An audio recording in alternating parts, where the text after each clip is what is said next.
Hi all, welcome to Anu trends for you channel. Lining వైపున ఖర్చు కనపడకుండా potli buttons ఎలా స్టిచ్ చేయాలనేది సింపుల్ మెథడ్లో స్టిచ్ చేసి చూపిస్తాను. వీడియోని ఎక్కడ స్కిప్ చేయకుండా చూడండి. నా వీడియోస్ ఫస్ట్ టైం చూస్తున్నట్లయితే సబ్స్క్రైబ్ చేయండి. ఇది మెయిన్ క్లాత్ని ఒకటే క్లాత్లో కాకుండా 2 పీస్గా ఇలాగా తీసుకున్నాను. ఇప్పుడు దీనిపైన లైనింగ్ క్లాత్ని సెట్ చేసుకొని లైనింగ్ ఎంతైతే ఉందో అంత కరెక్ట్గా మార్కింగ్ ఇచ్చుకోవాలి. ఖర్చుతో కలిపి చూపిస్తున్నట్లు ఇలాగా కరెక్ట్గా ఇలా సెట్ చేసుకొని ఖర్చు కోసం వదులుకోవాలి. జాయింట్ చేయాలి కాబట్టి ఇలా వదులుకొని మార్కింగ్ అనేది ఇచ్చుకోవాలి. ఇలా మార్కింగ్ ఇచ్చుకున్న తర్వాత ఇట్ సైడ్ కూడా అలానే మార్కింగ్ ఇచ్చుకుంటూ రావాలి. ఫుల్ ఎడ్జ్ దాకా ఇలానే మార్కింగ్ ఇచ్చుకోవాలి. లైనింగ్ ఫుల్ ఇక్కడ వచ్చేసి ఎంతైతే స్టిచ్ చేయాలో అది కూడా మార్కింగ్ అనేది ఇచ్చుకోవాలి. క్లాత్ని ఇలాగా ఫోల్డ్ చేసుకొని మార్కింగ్ ఇస్తే సరిపోతుంది. నెక్స్ట్ స్కేల్ తోటి లైన్ డ్రా చేసుకోవాలి. హ్యాండ్ జాయింట్ సైడు 1/2 ఇంచ్కి ఇలా మార్కింగ్ ఇచ్చుకొని చూపిస్తున్నట్లు టేప్ని ఇలా పెట్టుకొని 2 ఇంచెస్ లెంత్లో మార్కింగ్ ఇస్తూ రావాలి. ఇలాగా కంటిన్యూగా ఇలానే మార్కింగ్ ఇస్తూ రావాలి. 2 ఇంచెస్ గ్యాప్లో లాస్ట్ 2 ఇంచెస్ ఎంతవరకు వస్తుందో అంతవరకు మార్కింగ్ అనేది ఇస్తున్నాను. నెక్స్ట్ ఇలా మార్కింగ్ ఇచ్చిన తర్వాత పోట్లీ బటన్స్ ముందుగానే రెడీ చేసి పెట్టుకున్నాను. ఇవి ఇక్కడ సెట్ చేసుకోవాలి. ఇవి ఎలా స్టిచ్ చేయాలని తెలియకపోతే నా ఛానల్లోనే అప్లోడ్ చేస్తున్నాను, కావాలంటే వెళ్ళి చూడండి. నెక్స్ట్ చూపిస్తున్నట్లు ఇలా స్టిచ్ చేసుకోవాలి. వెనక్కి ముందుకి కంపల్సరీ అని స్టిచ్ చేసుకోవాలి. అప్పుడే స్టిచ్ అనేది స్టిఫ్గా ఉంటుంది. ఇది క్లాత్ అనేది ఎక్కువ ఉంది కాబట్టి ఇలా స్టిచ్ చేసుకోవాలి.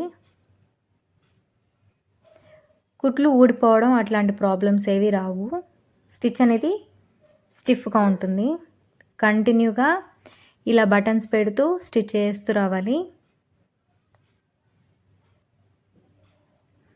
చాలా ఈజీగా స్టిచ్ చేసుకోవచ్చు. నా వీడియోస్ ఫస్ట్ టైం చూస్తున్నట్లయితే సబ్స్క్రైబ్ చేయండి. ఫుల్ ఇలానే కంటిన్యూగా పోట్లీ బటన్స్ అన్నీ ఇలా స్టిచ్ చేసేసుకొని నెక్స్ట్ ఈ ఎక్స్ట్రా క్లాత్ అనేది కట్ చేసుకోవాలి. ఉబ్బెత్తుగా కనిపించకుండా నీట్గా ఉంటుంది. ఫుల్ అన్నీ ఇలానే కట్ చేసేసుకొని రెడీ చేసి పెట్టుకున్న తర్వాత ఇంకొక సైడ్ ఉన్న క్లాత్ని ఇలా సెట్ చేసుకోవాలి. చూపిస్తున్నట్లు ఇలాగా ఇప్పుడు ఏ స్టిచ్ అయితే వేసామో దానిపైననే స్టిచ్ అనేది చేయాలి. మార్కింగ్ ఇచ్చి చూపిస్తాను క్లియర్గా. స్టిచ్ వేసిన దానిపైననే ఇలా స్టిచ్ అనేది చేస్తూ రావాలి. ఈ సైడ్ కూడా పోట్లీ బటన్స్ ఉన్న ప్లేస్లో స్టిచ్ వెనక్కి ముందుకే అనుకుంటూ స్టిచ్ చేస్తూ రావాలి. స్టిఫ్గా ఉంటుంది. స్టిచెస్ ఊడిపోకుండా నీట్ ఫినిషింగ్ వస్తుంది. ఫుల్ ఇలాగా స్టిచ్ చేసిన తర్వాత నెక్స్ట్ ఫ్రంట్ సైడు ఇలా ఉంది. ఇప్పుడు దీనిపైన లైనింగ్ క్లాత్ని సెట్ చేయాలి. కరెక్ట్గా సెంటర్కి అటు ఇటు జరగకుండా ఈ పోట్లీ బటన్స్ అనేవి కరెక్ట్గా స్ట్రైట్గా రావాలి. హ్యాండ్ పైనకి ఇలా సెట్ చేసుకోవాలి. ఇలా సెట్ చేసుకొని పిన్ పెట్టుకోవాలి. హ్యాండ్కి కింద వైపును కూడా